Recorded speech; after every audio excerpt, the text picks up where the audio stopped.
talking about networking in the time of Corona. So we're going to cover 4 things today. First, I want to walk us through a human cycle of change, the Bridges model, so we understand how we're psychologically and emotionally going through what's happening right now. And then I want to talk about networking as a series of 3 steps. What do we do before networking? That's the plan step. What do we do during networking? That's the do step. And what do we do after networking? That's the follow-up step. And we're going to talk about this for in-person networking, so we're prepared for when some semblance of normalcy comes back and we're meeting people in person. And I'm also going to talk about networking virtually, again, in the time of Corona, where we're not necessarily meeting people. In fact, we're not supposed to be meeting people. So let's get started. As Kevin said, if you have questions throughout the webinar, please type them in the chat. I will periodically pause and make sure we get to all your questions. All right, so this is what we usually do, right? Networking before the coronavirus, we'd go in person, we'd meet people, we stand close to them, we'd be eating and shaking hands with them, right? There would be a lot of social connection and physical connection because we'd be standing in a crowded room, eating and drinking, shaking hands, meeting people face to face. That's what we used to do for networking. Well, in the age of Corona, which I really wish was the beer and not the virus, but in the age of Corona, things are a lot different, because suddenly we're supposed to be home and not leaving our homes, not going out for business unless we are an essential worker. We are not on campus, right? All of you are home or in a safe location and you're doing distance learning all of a sudden. And if you have younger siblings, they're suddenly homeschooled. And maybe your parents are working from home as well. And so suddenly lots of family togetherness and lots of pressure on the bandwidth of your internet provider. Right? And so given that reality, let's talk a little bit about what happens when humans go through change. So this model that I'm going to share with you is William Bridges' human cycle of change. William Bridges is the person who researched and came up with it. So in general, we can say that humans aren't particularly fond of change. I mean, some of you may love it, but most of the world, most humans, really say change is for the birds. Okay, things happen, things change, but gee, wouldn't it be nice if things could stay the same? So this human cycle of change has 3 stages or 3 steps in it. We have endings, we have new beginnings, and in the middle, we have this thing called the neutral zone. So what happens during endings? Well, something's over. There is an end right now to life as usual. Right? There's an end to being on campus, living in a dorm. There's an end to in-person classes. There's an end to in-person work, networking, career development, right? There's an end to that. And often what I've listed here is these emotions that people may feel: shock, denial. Maybe there's a sense of letting go. Sometimes we feel paralysis. So the point of showing you these emotions is to acknowledge this is what some of us may be feeling. It's completely normal. There's nothing wrong with that. If sometimes we feel like we're out of control, that is a normal human experience. Now, on the other side of the neutral zone, we have new beginnings. When we get to some new reality, we have acceptance, some resolution, and more action and productivity. So when we get to whatever the new is, often we're reconciled to that and we're able to then be more productive, be more positive, move forward in action because we've accepted the new beginning. Now, in between, we have what's called the neutral zone. And that's where we have confusion, anger, anxiety, negativity, lots of other painful emotions. What I want to say here is that right now, where we are with this coronavirus, I think we're on our way to the neutral zone. I'm not sure we're fully at the bottom yet. By that, I mean, I think some states are still going into fuller lockdown.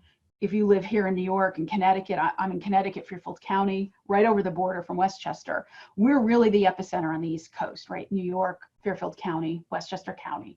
And so we've been dealing with the restrictions and the numbers of people who have this virus more than perhaps folks in other states and other countries.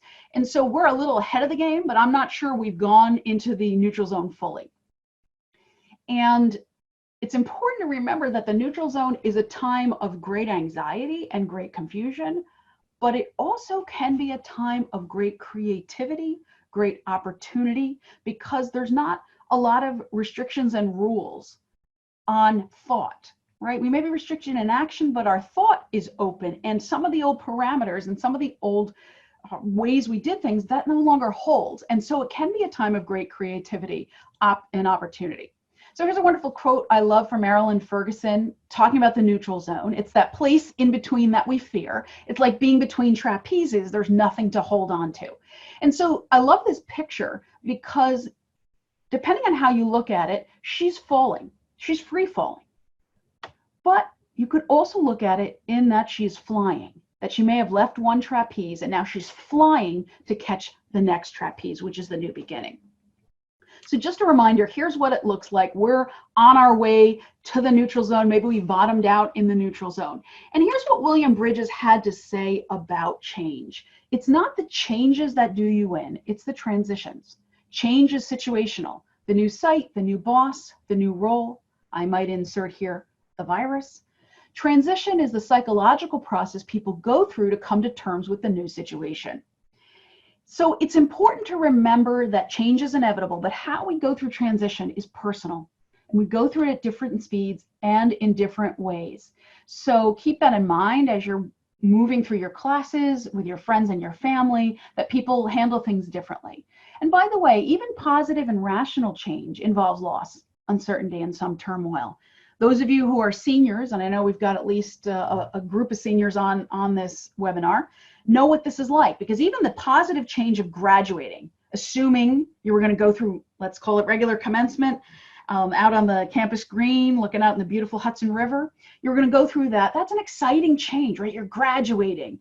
But that also puts you in a neutral zone until you get to the new beginning. What's your step? What's next? The job or the graduate school or the service year or whatever it is that comes next for you. In between, you still have loss and uncertainty and some turmoil, even though it's something exciting that you've been looking forward to. So here's some tips for you. And by the way, I'm going to have a handout which we'll send through the chat in just a couple minutes, so you'll have all these. But I'm calling this hand washing for the soul. Another play on chicken soup for the soul, and also the focus on hand washing, of course, that we know is super important and can really help stop the transmission of this virus. But here's what we can do to deal with the transition that we're going through. And you've probably heard some of these before. I just want to remind you, because I think it never hurts to be reminded of these important ideas and then share them with those that you love. So we're practicing physical distancing, but social connections. Actually, the term social distancing, I have a couple of colleagues who said, why don't we just call it physical distancing? Because we don't want people to be socially disconnected, right? So it's a little bit about a play on words, but really we want to still make sure we're socially connected. Prioritize self-care. That means rest, nutrition, hydration, getting enough exercise, which is challenging when you are perhaps living in a small apartment or a condo where you don't have outside space, or you're living in a city where the parks have been closed.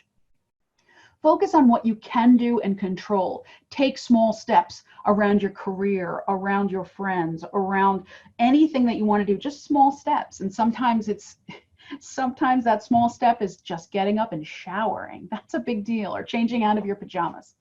Practice gratitude.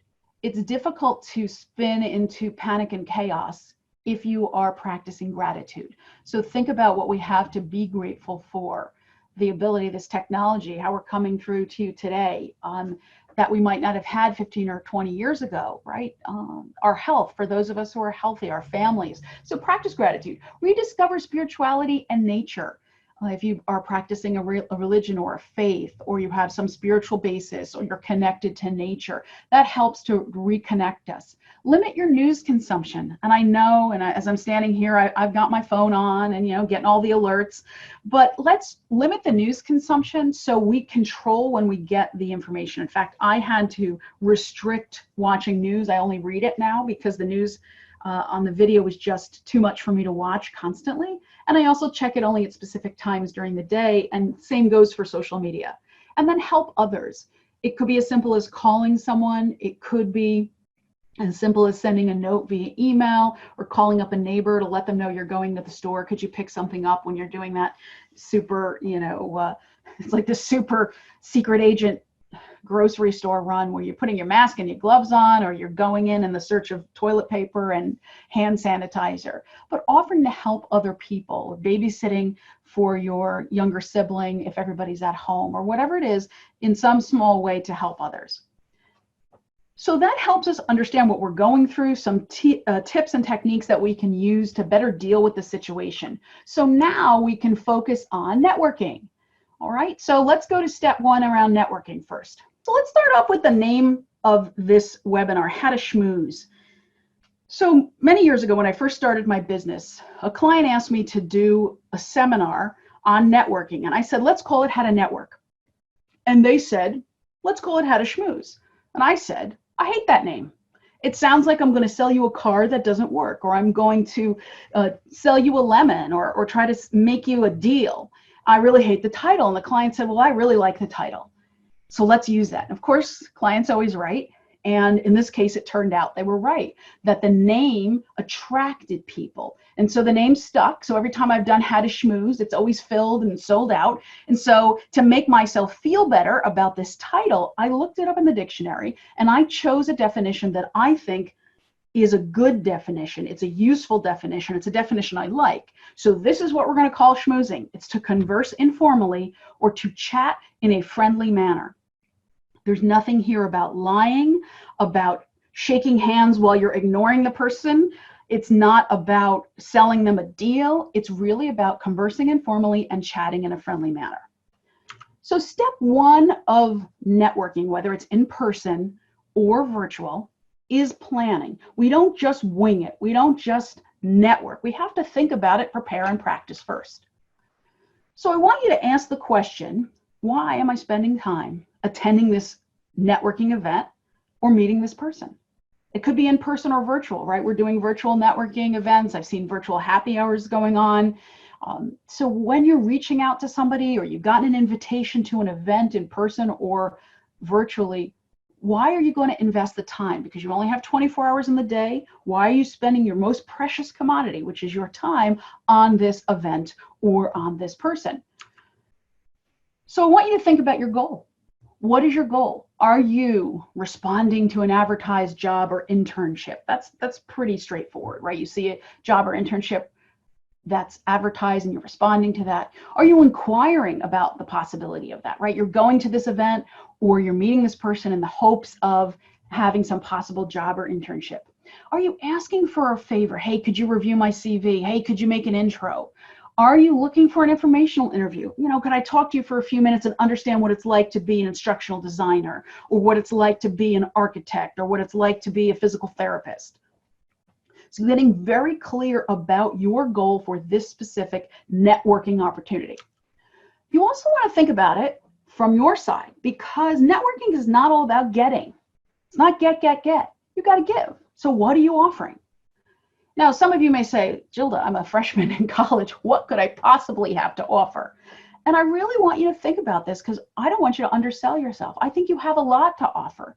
First of all, you have your talent. If you're going to fill the job or internship, you have some talent, right? And we call that, those of you in human resources, and I know we got a couple of HR folks, students on the phone, you are familiar with the term of talent, but it's what we call people, right? Our talent development, talent retention. So your talent, you're the talent. If you're filling this job or internship, you have some qualifications. You might be offering your skills. And right now, I'm just going to suggest anybody who's comfortable with social media, most companies in America don't have that skill from, with a lot of their employees. And so that's a very useful skill. You might just be offering gratitude. Thank you so much for helping me out. That's worth a lot to some people. You might be offering people the opportunity to help someone. I can speak for most of the Marist alumni. We love to help Marist students and Marist alum. So giving me the chance to help you, that's what you're offering to me. You're offering me the opportunity to help you. And that is valuable to me. Also think about what makes you stand out. Why are you unique? What makes you different? What combination of background, experience, education, knowledge, skills, talent, perception, what makes you stand out so that it would be a good connection for this person that you're speaking to? Once you've got your goal, you've thought about what you're offering, I really want you to crystallize that into a message. Think about a message as a billboard, something that's maybe a sentence or two that describes who you are and what you're looking for, right? So if you're going to meet someone and they say, oh, nice to meet you. Often in networking, we say, what do you do? I prefer to say, tell me about yourself. So if you meet me in a networking opportunity and there's no virus and we've actually shaken hands and I say, tell me what you do, what are you going to tell me? Or if I'm meeting you online, somebody's made a virtual introduction. Desmond Murray from Career Services said, Gilda, I'd like you to meet, John Smith here. Here's his resume and I'm sending you an email. I think you'd be a great connection for him. I'm going to reach out to John and say, John, Desmond said you're wonderful. Tell me a little bit about yourself. So what are you going to say in that message? Because you don't have time to tell me your entire life story. Even if I have your resume or CV, don't assume I've read it. What's the short version? What's one or two sentences that's going to make me, A, remember you, B, be interested enough to say, oh, wow, tell me more. Like right now, I know we have somebody on the line who is studying biomedical sciences, and we have another person studying biology. I'd lead with that right now because that is a very hot topic, obviously, very interesting. So I'm studying biomedical sciences because naturally that's going to lead to a conversation of why you got into that. What are you trying to study? What do you think about this transmission rates of the virus and some of the projections we've seen, right? So you want to have a message that's truthful, succinct, interesting enough that people say, tell me more, and they want to have more of a conversation with you. So you don't want to just wing this message because otherwise it'll come out like, well, I'm kind of, sort of, I guess I'm just majoring in history and I'm from Long Island. Okay, we can do better than that. So I want you to practice this message out loud and in writing. So if you were going to an in-person event, of course, part of it is dressing the part. But I want you to think about dressing the part in what you say in email and in what you say in person, so to practice that. Also, before this networking happens, I want you to prepare questions to ask. So I don't want you to just have this be a one-way conversation. What questions would you like to ask? It could be as simple as, tell me what a typical day is like for you at XYZ company. You could have a question that says, what made you decide to become a, or whatever it is. What made you decide to go into engineering? What made you decide to go into teaching? Why are you studying history? What do you like most about being fill in the blank?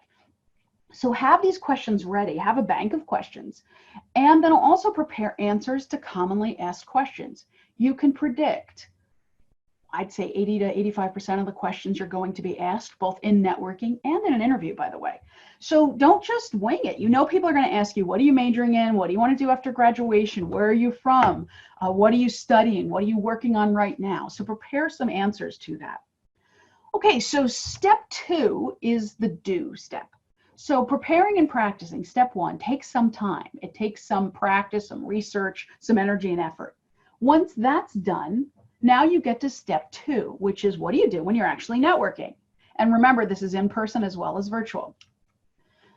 So we want you to remember not to waste any opportunity to build your brand. There's no throwaway conversations. There's no throwaway time. If we describe your brand as what people say about you when you're not in the room, and I know the marketing students on the phone could give us a better and more robust definition of branding, but I'm going to define personal branding as what people say about you when you're not in the room, how they describe you when they're sitting around a table going through resumes or going through a discussion of who they met, what students they met on campus, or what students came in for in-person interviews or whatever it is. What are people going to say about you? So don't miss any opportunity, any interaction, in person or virtual, to build that brand. And be very deliberate about your message, because that helps you to build and shape the brand. Other people define your brand because they tell you what they think of you, but you try to shape that, right, by focusing and sharing the things that are components of your brand. Are you if you think of your brand, are you focused on a particular area or an area of expertise? So is it a topic? Is it a skill set? Are you ambitious? Are you intellectual? Are you excellent with people? Are you good with numbers? Are you good with problems? Are you good in a crisis? What is it that you want people to say about you? And by the way, for those of you who get nervous at the thought of actually networking, whether it's in person or virtual, first of all, you're not alone. I deal with a lot of folks who have jobs, who are well out of college, 20, 30 years of work experience under the belt, who still get very nervous when they're networking. So A, you're not alone. B, it's okay to be nervous. I want you to think about what's going on in your mind and your brain. If you have a negative voice in your head that's telling you you're not interesting, why would this company want to hire you? What could you possibly have to offer? If you've got that negative voice in your head, I'd love you to silence it and replace it with a positive mantra.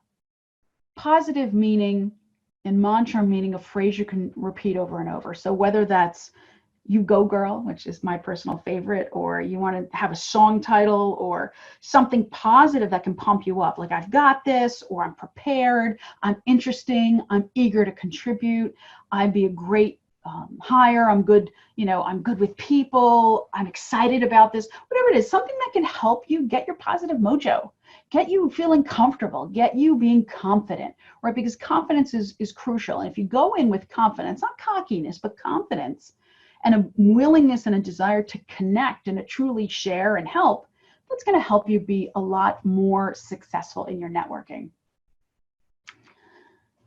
So when you're in person, you want to smile, make eye contact, and share your message.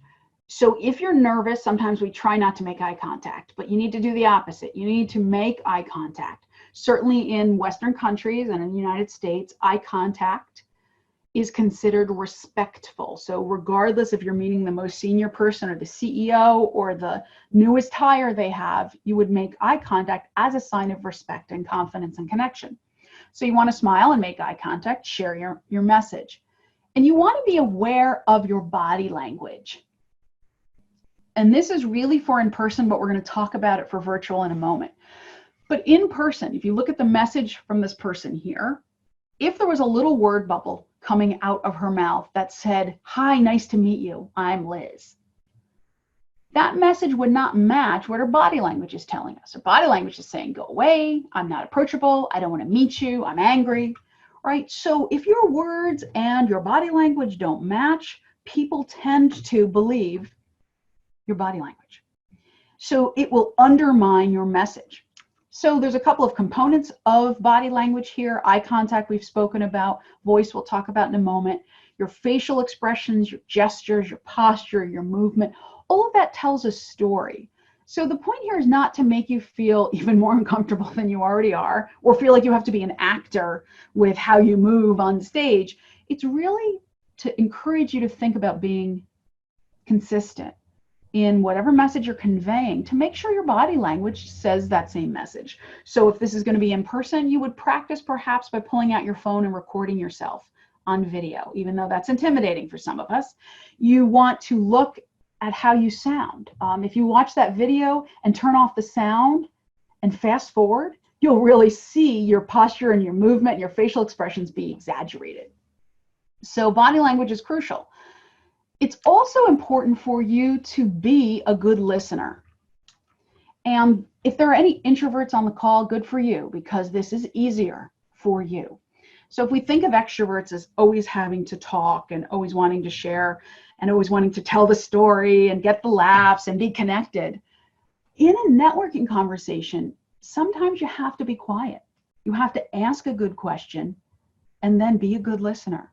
And so introverts, if you're not always trying to get the last word in and I've got to say something and I want to sparkle here, if you're more content to be silent, you can actually be good at networking because you're a good listener. So don't feel like if you're self-defining as an introvert that you opt out of networking. Absolutely not. Introversion can be your superpower when you're networking because you don't always have to be the one speaking. When you're networking, I also want you to remember that your words matter. Your words have power. So cut out filler words. That's obvious, right? The likes, kindas, sortas.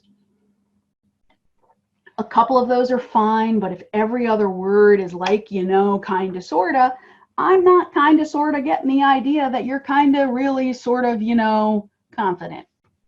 You also want to cut out your minimizers. I'm sorry, unless you've actually done something that you need to be sorry for. I know this is a stupid idea. I'm not sure if this is right. I'm just a student, but here's kind of my stupid idea. Don't lead with that. Just say, here's my idea.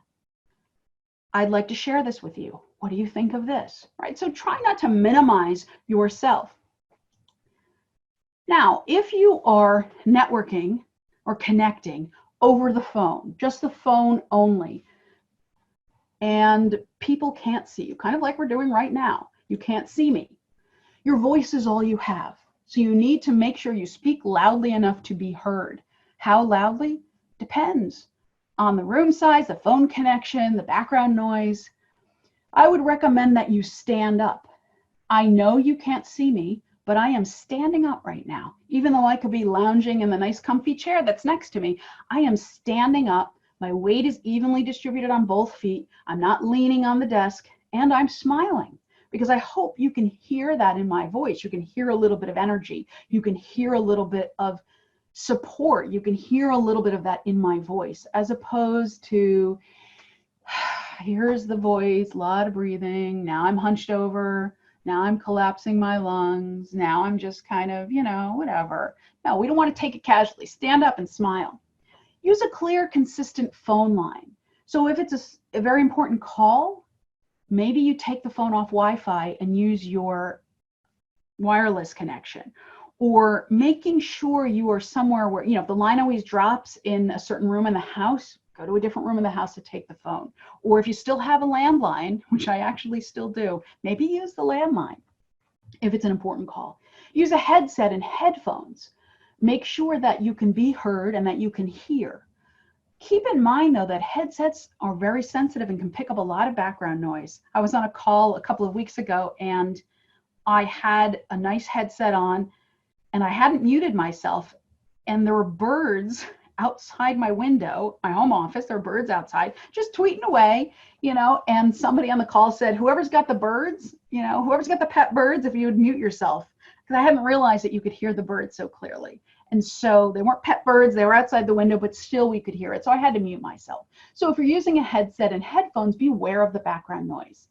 And always, always, always assume the mute button is broken. Never say anything on the call that you don't want somebody else to hear. So I've been on calls where, you're all dialing in, there's a group dialing in, and you're waiting like, hey, did so-and-so join us? No, not yet. Okay, how was your weekend? Oh, yeah. And so people don't realize when somebody comes in, there's not always a chime or a bell. And so it's fine to chit chat, but don't ever say anything that you wouldn't want other people to hear. You're like, oh gosh, I hope this is over soon because she's usually so boring. Yeah, don't say that. So assume the mute button is broken, and just something to think about. Even if you're not at home with all your siblings and your family and everybody else, even if you're by yourself, you don't want to be just, having a lot of noise that people can hear and be distracted by. Now, if you're going to be on video, so in addition to your voice, we're going to see you on video, much like this student here, where we're going to have a camera. Usually it's from the laptop, sometimes it's from your cell phone. Practice using whatever software it is. If you're going to do a video interview, practice using the software if you can. Find somebody who's got it. If it's not Zoom, if it's WebEx, whatever it is, see if you can practice that ahead of time. And I'll say it again, shower, get dressed. Now, if you're going to be seated, yes, you can wear shorts, but please put something on that's appropriate. If you have to, by mistake, stand up, I want you to be clothed, all right? So get dressed. And if you're going to be on video and it's an important call, dress professionally to match whatever the call is or the video chat is. Beware of your backdrop, your background, what's behind you, what's in shot, so you can move the camera as you need. If you've got a lot of mess back there, you can even just put up a sheet, something clean, something clear. A wall is fine. It's okay if it's your living room, but I don't want to look in the background and see your messy bed that you haven't made and your pillows and all your junk all over the floor. Also prepare for bandwidth issues. Right now I'm doing this webinar. I have a little studio here where I'm actually hardwired into the internet. So the internet wire is plugged into my laptop because that's the best way I can guarantee I'm not going to have bandwidth issues. And many of you are now at home where you, your siblings, and your parents are all working on video, Zoom, other kinds of software where it's really sucking bandwidth. And you're on Netflix and whatever else, and you're really having bandwidth issues. So be prepared for that. What are you going to do? Can you hardwire in? Can you go to audio only? Be flexible, patient, and calm. I've had calls in the last few weeks where the audio's cut out, the video's cut out, it's frozen. You just have to be patient and have a backup plan. It's super important also to smile and to monitor your face. What is your face doing when you're not speaking? Because people can see on the video. So if you're thinking, and when you think, your thinking face is angry face, or your thinking face is frowning face, that will show up on video. So really monitor your face. Look at that little picture of yourself that you see on the screen. Practice, put a little note next to your computer that says smile to remember to monitor your face. All right, so before we get to the next step, about step 3 after networking, let's go to the chat and let's take some questions. All right, so I see here, and Matt, Kevin, rather, you're gonna keep me honest in case I miss any. All right, so question, Camelia wants to know, how do you answer the questions on your previous jobs if you really haven't had any? Great question. This is pretty easy. No one expects you to have had jobs. So if you were a college student, no one expects you to have had 10 years experience at IBM or GE or whatever it is. So I would go with any part-time jobs you've had. I don't know about you, but I started working at a grocery store when I was 16, I think. I started tutoring, I did other things, I volunteered. So anything you've done, part-time jobs, babysitting, deliver the paper, sell Girl Scout cookies, volunteer at your church, whatever you've done, whether you got paid or not, talk about. And think about the skills. So, you know, if you worked, what did you learn? What were the skills you were doing? Was it customer service? Was it marketing? Was it interacting with people, answering questions? So think about the skills that part-time job or that volunteer opportunity allowed you to have and develop. So you don't need to have previous jobs. It's okay to say, well, you know, I'm a college senior, so in the last 2 years, I've had an opportunity to have internships doing ABC where I learned, you know, XYZ. So don't be embarrassed about not having previous jobs. No one expects you to. This is the great challenge, right? How do you get experience if you need experience to have experience? Well, I'd say you just get the experience. Don't feel bad about not having the jobs, but understand the skills you've developed. So if you babysit, you're like, I just babysit. What skills are in babysitting? I would say patience. I would say a knowledge of safety and first aid. You need to know that. I would say, depending on the age of the children you're babysitting, you need to be able to have activities, to engage people, to manage conflict, right? So think about the skills that you actually exhibited. So hope that helps you. Tim, in a time of job layoff, what is a professional and tactful way to reach out to an alum and approach asking them about an opportunity or job referral? Tim, that's a great question. I'm going to ask you to hold that until we get nearer to the end. I promise you I will cover it because I want to talk a lot about how to connect with alums. So let's hang on to that. Kevin, mark that one. Make sure I do get back to it. All right, JP, many internships will be canceled this summer. Yes, I know, due to the virus. How do rising seniors position themselves to succeed in a depleted job market? All right, so Jackie also had this question that she submitted ahead of time, that her summer internship was canceled at her dream job. So let's come back to that one as well. I'm making a note here. Kevin, note it down. So internships canceled. We're going to talk about that and outreach to alum. All right, so for video calls, what if we have limited options for both sound privacy and appropriate background? I'm currently sharing a relatively small space with a lot of people at home. Yes, welcome to the new reality. I was on a call earlier this week, and for some reason we were on video, even though we didn't need to be. We had somebody with the baby in her arms, somebody else had the dog, somebody else you could see in the background, the kids running around. I think one we have to think about, is video necessary? So if it's your call, you're controlling it, ask the question, is video necessary? Secondly, if you're required to be on video, you're not in control, think about putting up some kind of a backdrop. So I know Amazon's a little slow delivering non-essentials right now, but you can go and buy on Amazon or other stores, a green screen. And Zoom allows you, if you have a green screen, which is literally just a screen that is the color green. Zoom allows you to drop in a picture or a backdrop against that green screen. And so you could put a picture of a beach or Marist or whatever in your background. If you don't have that option, as I said, a sheet, a whiteboard, something plain to block out something that looks messy behind you. So if you're kind of in the closet, it's okay, have a sheet or a whiteboard or something that you can push in between you. The sound privacy is really a challenge. I would say get a calendar. You know how you put a calendar on or a note on the fridge as to whose food is what? You got to start doing that for calls. Like, who's got a video call at 2 o'clock? Okay, so you got a video call at 2 o'clock. Everybody else, no loud music, nothing without headphones from 2 to 3. So you have to have that kind of conversation with people, and even if it is your parents, because they're having the same issues, right? What are the rules? I had somebody who said to me, a client who said, can we do the call at 2? Because that's when my little boy goes down for a nap. So I get a good 45 minutes. So I think being flexible, and look, you can search on the internet and find videos where people have been on camera and their children have run into the room, and it's kind of fun and funny.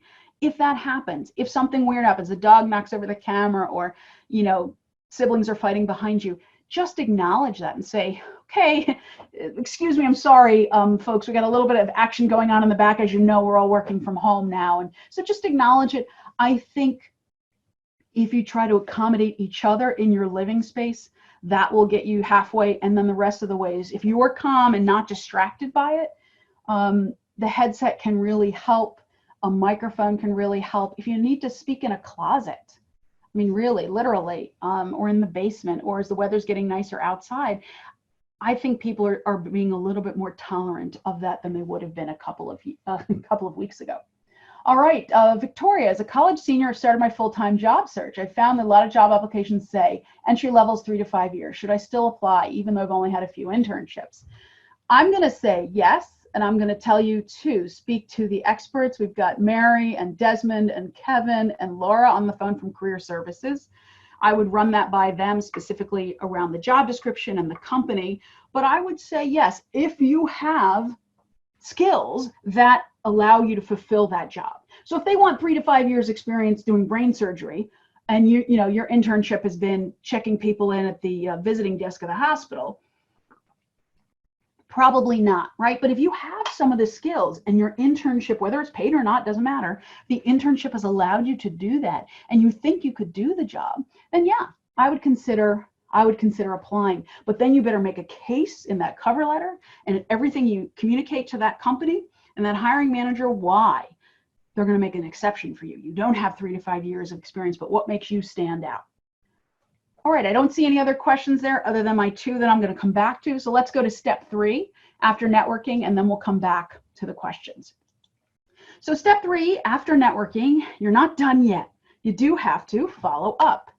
So as soon as possible, reflect on what worked well and what didn't. So keep some kind of a learning journal, because networking is just a skill, right? Schmoozing, networking, this is just a skill. Most of us don't learn it officially.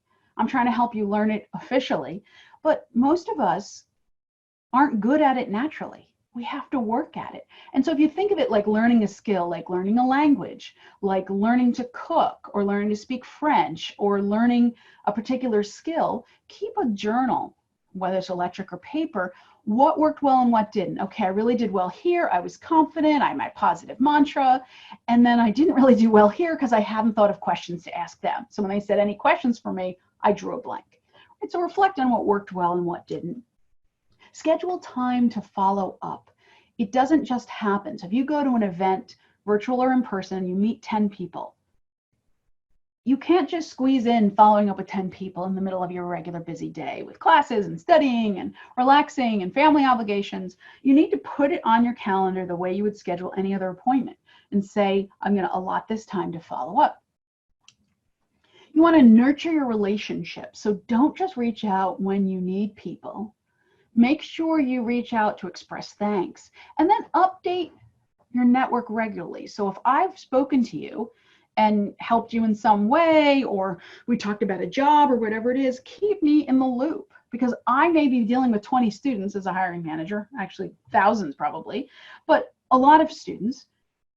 But if I've helped you in some way or given you an opportunity or in some way, even if I didn't hire you, maybe you want to keep me updated. Like, hey, by the way, I wanted to let you know that I've just been accepted into a master's program, or I've just completed an internship at XYZ, or I just learned XYZ skills. So keep me updated regularly and offer to help.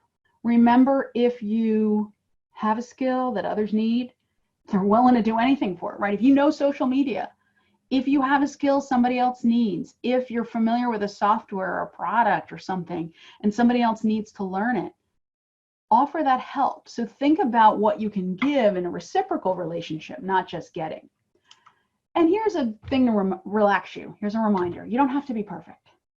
Really, this is not about being perfect. Just be your best self. If you don't get it right, you're not going to get it right the first time, or maybe the 10th time. That's okay. It's a learning process. And by definition, that means sometimes we mess up, sometimes we fail, sometimes we don't land it the right way, and that is okay. Be your best self, but you don't have to be perfect. That is unrealistic. No one expects you to be perfect. You should not expect it of yourself because we're human. We're not perfect. All right, so I want to cover 9 ways to network without leaving your home. And you're going to see this on the handout as well. What can you do without leaving your home to network? 1, create or update your LinkedIn profile. And please don't just list student. Student, Marist College student, class of 2022. History major. That doesn't tell me anything.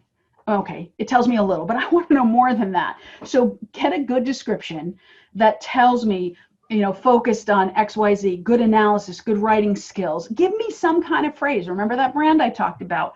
And again, you don't have to come up with this on your own. Work with one of the career counselors about this. Go to LinkedIn and beef up that profile. So it is not generic and doesn't look like every other profile of every other college student in America. Attend a career services webinar, and we're going to talk in a moment about those. Kevin's going to talk about a couple that are upcoming. 3, find out about the careers of your family, your friends, and your friends' parents. So what do your friends' parents and family do? What do your extended family do? This is a great time to research them on LinkedIn or ask your friend, your roommate, hey, what does your mom or dad do? What does your stepdad do? What does your older sister do? Because, that person may have a job that their child isn't interested in, but you are. They may work for a company their child isn't interested in, but you could be. So find out about that network, because your family and friends are a great place to start with a network. Because I bet if your best friend's dad worked for a company that you were interested in, your best friend's dad would probably give you 10 minutes on the phone to talk about that company. Maybe he would even do more. 4, join LinkedIn groups. 2, here right off the bat, you should join. The Marist College Center for Career Services has over 900 people. Kevin is posting there. Other staff members are posting upcoming internships, webinars, events like this. So join that. Marist College Alumni Association group has 9,500 plus members. They're alum. Now, they're not just there for business networking. They're there to connect with each other, but it's a great place to start to look for connections. 5, join the Marist Alumni Career Network. Over 1,300 alum who have specifically joined that network with the purpose of helping other alum. And it's a wonderful opportunity for you to go in and see. It lists out if people are willing to have a call with you, if they have internships. So make sure you join that. If you don't know how to do that, Career Services can help you. 6, send 10 LinkedIn invites. Start with Career Services. Mary, sorry, you're going to be getting like 100 LinkedIn invites, and so will Desmond and Kevin and Laura, but send the Career Services folks LinkedIn invites. Send me one, I'll accept. Your parents also. Why? Because if you connect with me, you have access to my network. If you connect with your parents, you have access to their network. It's easier for you to connect with people in their network, right? Because they become a second-degree connection. So the more people that you're able to connect with that you actually know, the easier it is for you to access their networks. 7, digitize your portfolio. If you have a portfolio of photos or projects or essays or articles or stories, see if you can digitize it and attach it to LinkedIn. LinkedIn takes a lot of media as well. So if you have a video, if you have audio files, podcasts you've done, articles you've written, go ahead and digitize it and add it into LinkedIn. And I'm focusing on LinkedIn here because it is the professional place for social media. But doesn't mean you can't do this on Facebook, on Instagram, on any other, on Twitter, on anything else that you're connected with on social media. But in addition to those, you must be on LinkedIn. 8, write an update or an article for LinkedIn or other social media. You have an opportunity to reach people in ways that even 8 or 9 years ago we didn't have. So go ahead and connect to people and then offer them something of value. Write an article, you know, college students' perspective on the coronavirus, or here's 3 things I learned about education because I had to teach my little brother math, or whatever it is, something in your major, something not in your major. But go ahead and write content and share it. And then update your resume and your online profiles with whatever you're doing now. It could be helping with childcare, it could be volunteering. Maybe you're delivering meals to the seniors in your community. Maybe you're learning a new skill. And maybe right now you're just trying to keep up with your classes, and that's fine. But maybe in July, instead of having that internship that you wanted, maybe there's nothing there, but you're going to teach yourself Java, Python, French, marketing, Zoom, whatever it is. You're going to learn something. Put that on your resume. Hey, I'm learning XYZ. Who can help me with this? All right, so these are the 9 things you can do to network without even leaving your home. So you have the opportunity to choose between panic and calm. And there's going to be some moments when we're in panic, when we're in that neutral zone. But I hope that most of the time you will choose calm, and then you will go ahead and harness the power of networking to build your career and professional success, because this is a skill that can help you. And if you learn it and get comfortable with it now, it will help you for the rest of your professional career. So here, back to the slide that I skipped through, 3 resources for you. First of all, the handout for this webinar, which has come through the chat. We're also going to send you that in a follow-up email. If you'd like to get networking and communication skills tips, I have a newsletter that goes out. I've been doing that since 2008. It goes out to over 45 countries. You can just text Confidence 2020 to 22828. You can text at any time today or tomorrow or any time next week, and you'll get subscribed to my newsletter that comes out via email every 2 weeks. And then I have a free course that I've made available. It's called Virtual Presentations, How to Develop and Deliver an Effective Presentation Over the Phone. It was a 3-session course, so you'll have the audio recording and the PDF transcripts of that class. That's available to you free of charge just by going to my website. There's no password, there's no opt-in, you just download it directly. So let's go back to the question about summer internships canceled. And that came from a couple of students, both in the chat and that I got ahead of time. It is a sad reality that some of your internships are gone for the summer, maybe even for the fall. That's terrible. It's unfortunate. However, all is not lost. I think that you can apply for whatever other internships are there. And by the way, somebody here asked, should I apply for summer internships that are posted on company websites, even though they might be canceled? Yes, apply to those.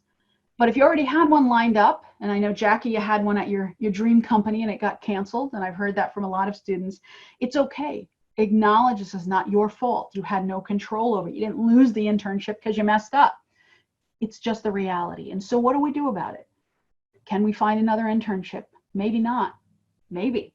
So look for others, but if you can't find it, if you go through your network and you go through the list and you go to career services and there's nothing, find something else that you can do. Now, some of you may need to work to make money. You may need to get a part-time job, totally understand that. But in that other part of your day where you're not working to make money, what can you learn? What can you work on? So for example, if you are a fashion merchandising major, where's your portfolio that you've put together of how you would merchandise fashion? Maybe you're going to make comments. You're going to write a blog post about how XYZ fashion brand has done fantastic or terrible with their merchandising and what you learned from it, right? If you're an economics major, oh, wow, you could do a lot of analysis right now. Now, I'm not expecting you to take on a full capping project of your own without a faculty oversight, but I am saying work in your field. If no one's got an internship for you, don't just veg out as much as we'd like to and just binge watch Netflix all day. What can you do to still keep your skills sharp and show during the 6-week or 8-week period, here's what I have to show for myself. So I want you to think very creatively about what you can do to create your own internship. And that could just be, I taught myself XYZ 2 hours a day. Here's what I learned. Or I said I was going to write 10 articles on this or 5 blog posts. Or it's a little harder, right? Because no one's telling you what to do and no one's telling you to come in at 9 and leave at 5. But if you want to analyze the internet is a fantastic resource for that. So maybe you pick 3 major newspapers and you read every article they publish in the next couple of weeks about your particular topic or something you're interested in, right? So just think creatively and ask for help from career services, from myself, from other folks you know, about, what can I be working on? I'm in digital media. Okay, maybe you could actually create some digital media. Think about how you can use your skills or how you can learn.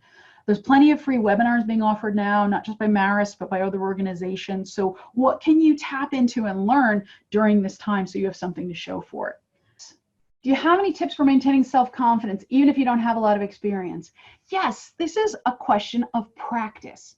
Practicing self-confidence. Because all self-confidence says is, I got this. I'm prepared. I'm ready. I'm interesting. I'm eager to learn. Self-confidence doesn't say, I'm the best in the whole world, because that's not true and it's not believable. Self-confidence doesn't say, I'm better than everybody else. Again, that's arrogant. Right? Self-confidence says, I'm here, I'm sincere, I'm transparent, I'm myself, I'm the best version of myself, I'm here to connect and learn. And so that's what you need to practice. You've got to monitor your self-talk that says, I don't have a lot of experience, why would they want to talk to me? Who am I? What do I have to offer? That's the voice you've got to shut down in your head. So monitor your self-talk and put yourself in situations where you can practice self-confidence in a low-risk situation. So don't wait until it's your big interview with your dream company. That's a heck of a time to practice self-confidence. Practice self-confidence when you're sitting in those digital classes and you want to ask a question to the professor or answer a question. That's when you practice self-confidence. When you're in your study groups, practice self-confidence in a low-risk situation. And the more you practice it, the more you begin to believe in yourself and the easier it becomes. But I'll tell you right now, plenty of folks who are in their 30s and 40s and 50s and 60s and above lack self-confidence, and it really becomes a roadblock for their careers. And it's also no fun if you don't feel good about yourself. So I would really encourage you to work on that skill. So if there is no more questions, we're going to end it here. And I just want to leave you with 2 things, 2 messages. 1, connect to all of us, to each other, to career services, to me personally, and to Marist alum, because we're here to support and help you now more than ever. And 2, choose calm over panic. Remember hand washing for the soul. Of course, we're all stressed out. Of course, we're feeling moments where we're upset and anxious.